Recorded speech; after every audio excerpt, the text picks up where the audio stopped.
안녕하세요. 찰리브라입니다. 오늘 이제 두 번째 영상을 만들었는데, 제가 가장 어떻게 보면 신뢰하고 추종하는 분 중에 대표적인 인물이 베리 실버트거든요. 그리고 손정혜 회장, 소프트뱅크 비전 펀드를 조사하면서 제가 이 가상자산 시장에 관해서 좀 확신을 많이 가졌다라고 말씀을 드렸잖아요.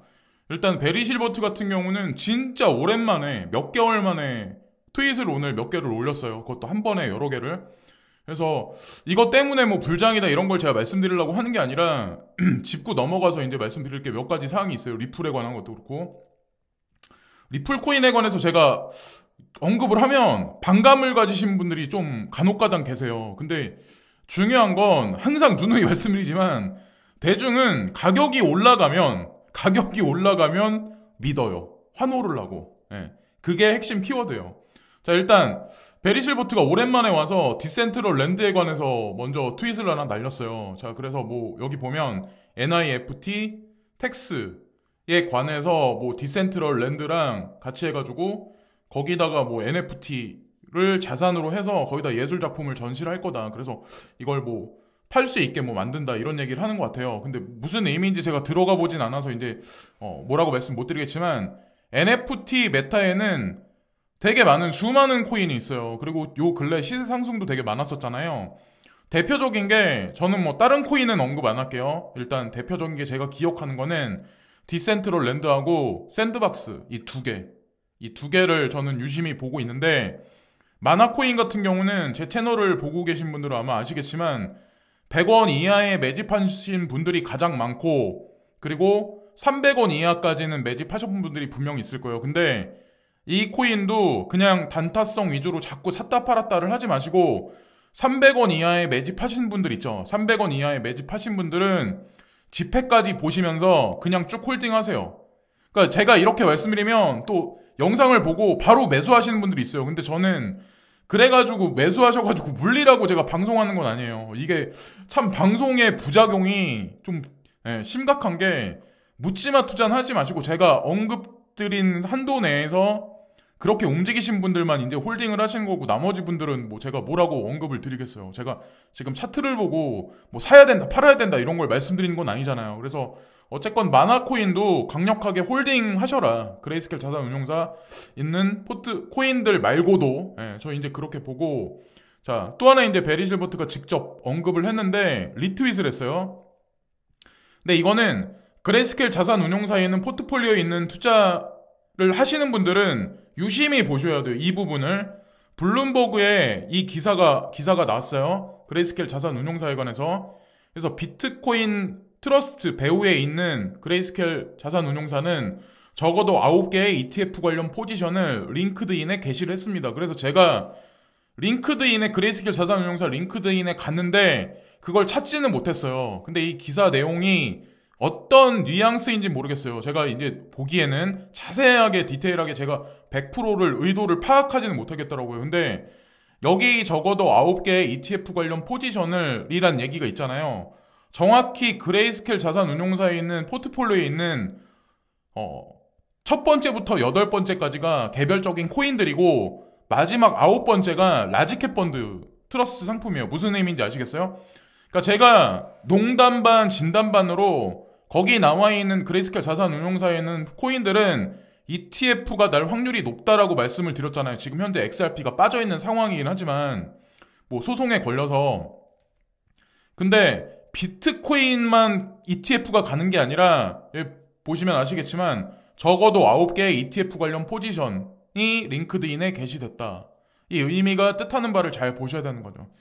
저는 아마 비트코인부터 해가지고 천천히 시간이 걸리긴 하겠지만 하나둘 라이트코인도 그렇고 비트코인 캐시도 그렇고 이더리움도 그렇고 하여튼 CBOE, CME 선물 옵션에 하나둘씩 들어가고 추후에는 이제 ETF도 개별적인 코인들이 다 들어갈 거라고 저는 이제 생각을 합니다. 저는 개인적으로 확신을 해요. 저는 개인적으로. 자, 그거는 그냥 각자 알아서 마지막은 판단하시고 그리고 베리 실버트가 또 하나 이제 업데이트해서 얘기를 하는데 금의 시총의 9.8%를 달성을 했다. 이거는 보시면은 오늘 올린 거거든요. 3월 12일 날. 3월 12일 날 올린 거예요. 여기 보시면. 그래서 9.8%면 거의 10% 가깝게 올라간 거거든요.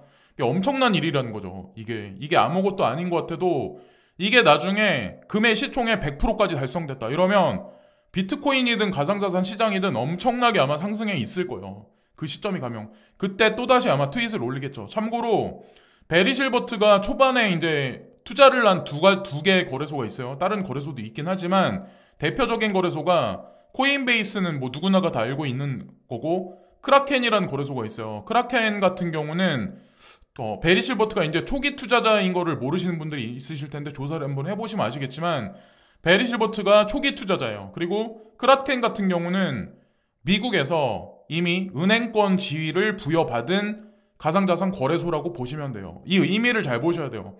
가상자산 거래소가 은행권의 지위를 받았다. 은행 라이센스를 받았다. 벌써 이미 다 게임 끝난 거예요. 이미 다 게임 끝난 거라고요. 그러니까 코인 가격이 올라가야 이제 뭐 다 마음 한시름 놓으시고 막 이러시겠지만 언제가 될지 모르죠. 국민은행에서도 분명히 뭐 코인을 취급하고 코인을 받고 이자를 지급해주고 이런 날이 그렇게 머지 않았다는 생각을 저 이제 한편으로 하거든요. 이자로만도 그러니까 코인을 일정액을 가지신 분들 같은 경우는 이자 수익만으로도 아마 그냥 생활비를 버시지 않을까? 라고 이제 저는 한편으로 생각을 합니다. 이게 희망회로 같지만 아마 현실이 될 가능성이 높다라고 생각하고 또 트윗을 하나 이게 예전에 날린 건데 2016년 5월 29일 날인데 금 시총의 0.114%였어요. 이때만 해도. 그러니까 지금서부터 몇 년 전이에요. 2016년이면 이때는 제가 2월달, 그러니까 2월 17일 날, 2월달, 3월달 요때쯤에 제가 매수를 되게 많이 했었거든요. 그때 비트코인하고 모네로 같은 경우는. 근데 어쨌건 이때는 근데 되게 쌌었는데 이때는 0.1%밖에 안 됐다. 근데 지금 10% 가까이 올라갔다. 이거 엄청난 일이죠. 자, 어쨌든 이거를 주기적으로 아마 베리실 버튼 주기적으로 올릴 거고 시빅이라는 코인이 있어요. 시빅이라는 코인이 솔라나하고 같이 연결됐다. 연결된 블록체인이다. 그래서 DI라고 그래가지고 DID? 뭐 신원 인증에 관한 코인 몇 가지가 아마 있을 거예요. 몇 가지가 있을 텐데 제가 왜 시빅에 관해서 뭐 오르든 안 오르든 만약에 저가에 들어가셨으면 이것도 그냥 장투용으로 보셔도 나쁘지 않다라고 말씀드린 이유가 이것도 디지털 커런시 그룹에서 이미 예전에 이제 투자를 했었던 코인이거든요. 그러니까 개발을 안 하는 것 같지만 나쁘지 않아요. 이 코인 같은 경우도. 그래서 뭐 이 얘기를 듣고 또 바로 매수하지 마시고, 저는 지금 매수를 하시라고 바로 막 말씀드리는 건 아니에요. 묻지마 매수는 될 수 있으면 자제를 하세요. 자제를 하시고, 자, 그리고 이거는 먼슬리 차트거든요. 먼슬리 차트인데 이때만 해도 좀 가격이 많이 빠졌을 거예요. 2016년 요때만 해도. 그러니까 2013년 말이나 이때에 비해서는. 근데 이때가 제일 힘들었다고 말씀드렸잖아요. 2019년 2, 3월 달 있었을 때가. 이때는 와 내가 코인 투자 왜 했나 이런 생각을 되게 많이 했었어요. 근데 여러분들도 지금 아마 되게 많이 힘드실 거예요. 제가 여기 1조 원이라는 가격을 써놨는데 이 차트대로라면 그냥 뭐 넣고 빼고도 안 하고 그냥 이 차트 그냥 상승 추세선만 딱 그려가지고 이 차트대로라면 정확히 2040년이면 1조 원이에요. 비트코인 하나당.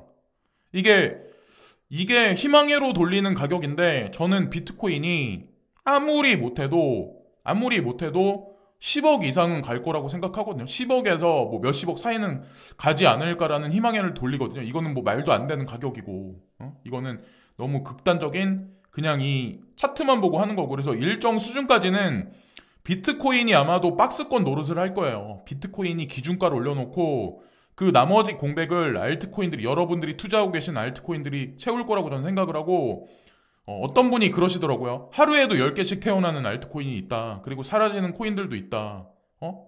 그런데 어떻게 알트코인이 많이 올라가겠냐라고 저한테 말씀하신 분이 있겠지만 있더라고요. 근데 알트코인이 많이 태어난 건 사실이긴 해요. 근데 반짝반짝거리다가 그냥 반딧불같이 하루살이 같이 사라지는 코인도 아마 되게 많을 가능성이 높아요. 그러니까 예전에 글렌 허친스라는 분이 그런 얘기를 했죠.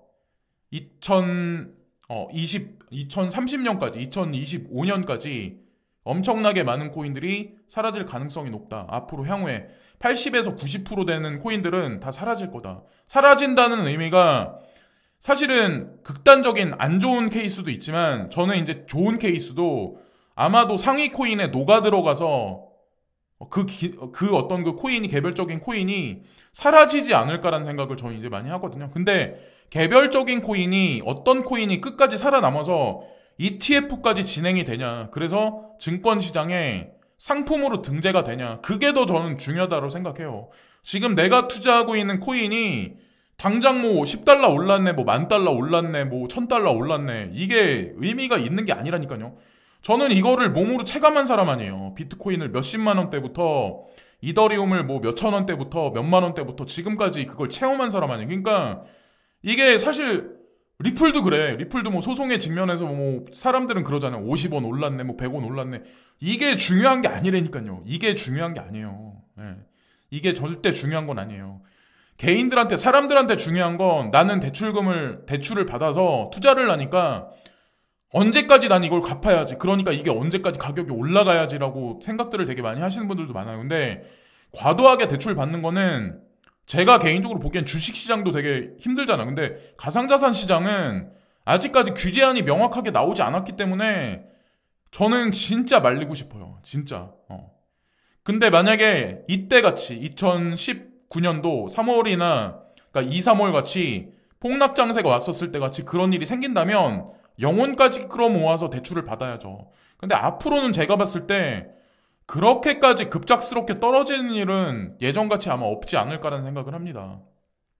그때 뭐 해킹 뉴스가 하나 나오면 30% 폭락, 뭐 알트코인 40% 폭락 막 그랬었거든요. 그때는.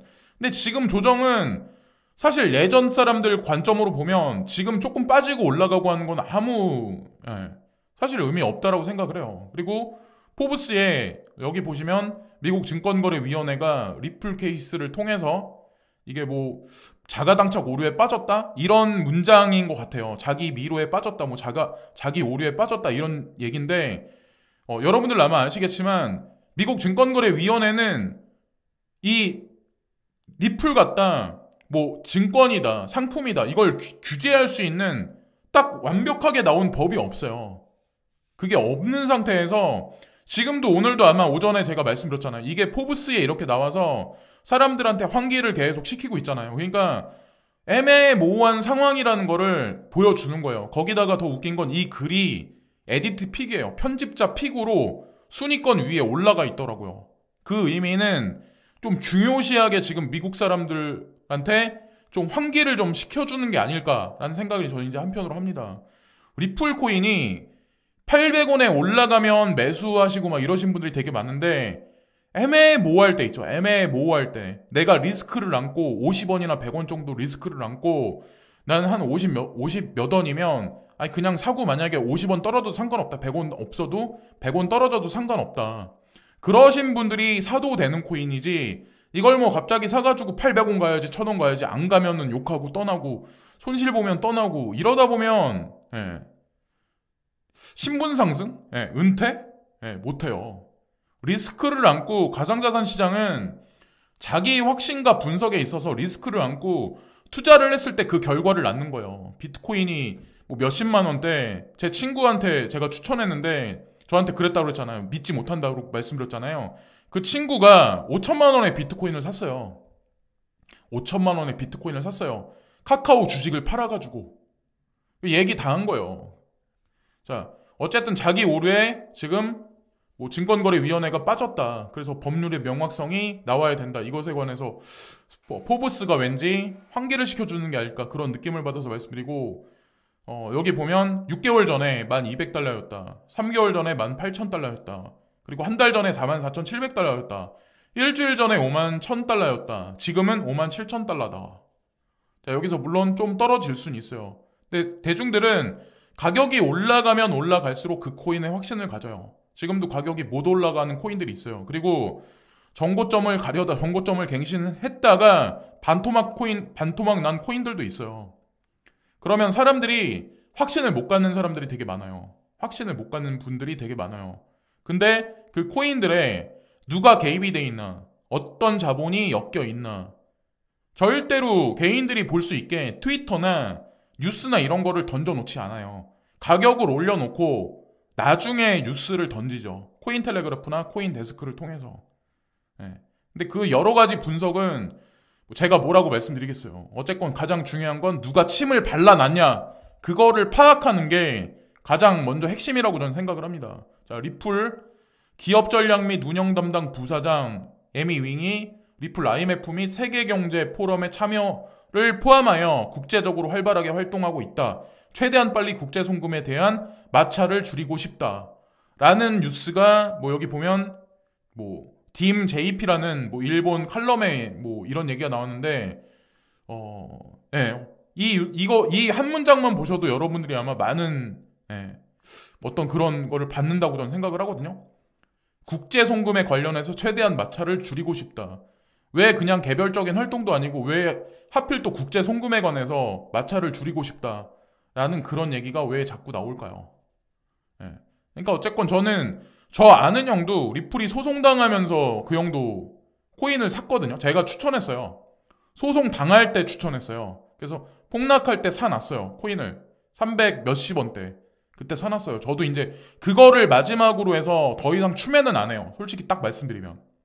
솔직히 그래서 어쨌건 저도 이제 간간히 말씀을 드리는데 이번 영상에서는 뭐 몇 가지 코인에 관한 거 베리 실버트가 언급한 거 뭐 그런 거에 관해서 말씀을 드렸는데 내가 만약 진짜 궁금하다. 링크드인에 가셔가지고 그레이스케일 자산운용사하고 엮여가지고 ETF 어떤 거에 관해서 얘기를 했나 한번 디테일하게 찾아보시는 것도 제가 보기에 남은 하루를 보내시고 내가 투자한 코인에 관해서 확신을 가지실 수 있는 시간이 되지 않을까 생각합니다. 자, 리플 코인이 사람들을 아마 되게 많이 힘들게 하긴 할 거예요. 그러나 뭐 저 같은 경우는 이 코인이 지금 연극을 하고 있다. 미국 증권거래위원회와 미국 정부하고 같이 각자 배역을 맡아서 연극을 하고 있다라고 이제 전 생각을 하기 때문에 그리고 댓글을 다시는 분 중에 리플 코인에 관해서 좀 약간 안 좋게 부정적으로 이제 생각하시는 분들이 있는데 물린 거는 뭐 그거 누구 탓일까요? 물린 거는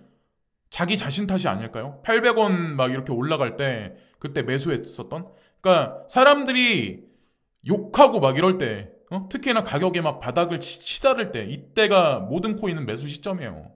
그냥 저 같은 경우는 그냥 어차피 평단가가 그냥 뭐 200~300원 되게 낮기 때문에 그냥 뭐 잘 되길 바랍니다. 그리고 1000원이 가도 저는 일단은 이 코인을 팔 생각은 별로 없어요. 한번 그냥 5년을 한번 누가 이기나 한번 비트코인이 어떻게 되나를 제가 지켜봤듯이 리플 코인한테도 약간 그런 느낌을 받았기 때문에 저도 방송에서 계속 환기해서 말씀드리고 방송 채널에서 뭐 조회수를 끌어모으자는 의미에서 제가 리플에 관해서 언급을 지속적으로 하는 건 아니에요. 저도 한 명의 개인 투자자 중에 한 명이기 때문에 말씀을 드리는 거고 싫어하시는 분들도 분명히 있긴 하겠지만 자, 지금까지 찰리 브라운이었고요. 남은 하루 좋은 시간들 되시고 이렇게 뭐 장세가 딱 뚜렷한 방향성이 없기 때문에 아마 여러분들 힘드시겠지만 이 구간을 잘 넘겨야죠. 언제나 그래왔듯이 2019년 3월 달에도 내가 왜 코인에 투자했나 이런 생각을 되게 많이 했었으니까 오늘도 진심으로 감사합니다.